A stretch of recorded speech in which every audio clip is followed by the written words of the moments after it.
جن ذریعوں سے اللہ کی محبت پیدا ہوتی ہے ان میں سے ایک ذریعہ یہ بھی ہے کہ آپ بکثرت قرآن مجید کی تلاوت کریں، قرآن مجید کو آپ سمجھ کر کے پڑھنے کی کوشش کریں، جو اللہ کا کلام ہے، اللہ کے پاکیزہ کلمات ہیں، اللہ کے بابرکت کلمات ہیں۔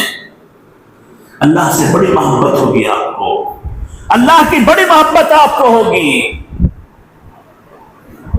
اللہ کے کلام میں جو برکتیں اللہ نے رکھی ہیں، جو شفا اللہ نے رکھی ہے، دلوں کے غموں کو اللہ جو اس کلام کے ذریعے دور کرتا ہے، ذہن میں پیدا ہونے والے ٹینشن جو اس سے نجات پاتے ہیں، اور دلوں کو جو سکون حاصل ہوتا ہے، یہ اللہ کے کلام سے ہے۔ الا بذکر اللہ تطمئن القلوب، اللہ نے کہا کہ اللہ کے ذکر، اللہ کی یاد، اللہ کے کلام کی تلاوت سے دلوں کو سکون حاصل ہوتا ہے۔ الذین آمنوا وتطمئن قلوبهم بذکر اللہ، ایمان والوں کے دلوں کو اللہ کے ذکر سے سکون حاصل ہوتا ہے۔ تو اللہ کا کلام کثرت سے پڑھنا، اس کو سمجھنے کی کوشش کرنا، اس سے محبتیں دلوں میں پیدا ہوتی ہیں۔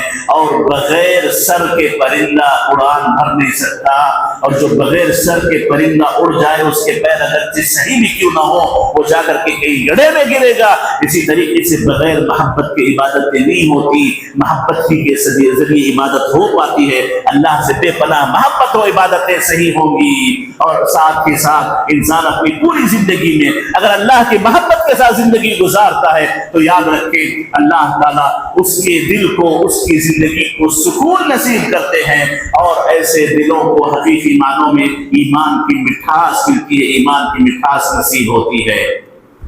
بڑے افسوس کے ساتھ ہماری زندگیوں میں مٹھاس ہمیں دکھائی نہیں دیتی، ہماری عبادتوں میں ہمیں وہ لذت محسوس نہیں ہوتی جو لذت اللہ تعالی نے عبادتوں میں رکھی ہے۔ وجہ یہ ہے کہ ہمارے دلوں میں ایمان کی وہ طاقت نہیں ہے، ایمان کی وہ مٹھاس نہیں ہے جو ایک بندے کے دل میں ہونی چاہیے، جس کے ذریعے اللہ تعالیٰ اسے زندگی بھر کا سکون عطا کرتا ہے، آخرت کی کامیابیاں عطا کرتا ہے۔ تو معزز حاضرین، اللہ کی محبت اپنے دلوں میں پیدا کرنے کی کوشش کریں۔ اللہ ہی حقیقت میں تمام محبتوں کا حقدار ہے۔ محبت کے دعوے زبان سے نہیں کیے جاتے، محبت کے دعوے آپ کی زندگی میں ہوتے ہیں۔ آپ کی زندگی میں آپ اپنا سب کچھ اللہ کے لیے لگا دیں۔ یہ ہماری زندگی کا شیوا ہونا چاہیے کہ میری تمام عبادتیں بدنی عبادتیں ہوں کہ مالی عبادتیں ہوں، میرا جینا میرا مرنا اللہ رب العالمین لا شریک لہ کے لیے ہے، لا شریک لہ کے لیے ہے۔ یہ ہماری زندگی کا شیوا جب تک نہیں بنے گا، ایمان کی مٹھاس ہمیں، محبت کی مٹھاس ہمیں، عبادت کی مٹھاس ہمیں محسوس نہیں ہوگی، اور جب تک یہ محسوس نہیں ہوگی چھوٹی تکلیف بھی ایمان سے پھیر سکتی ہے۔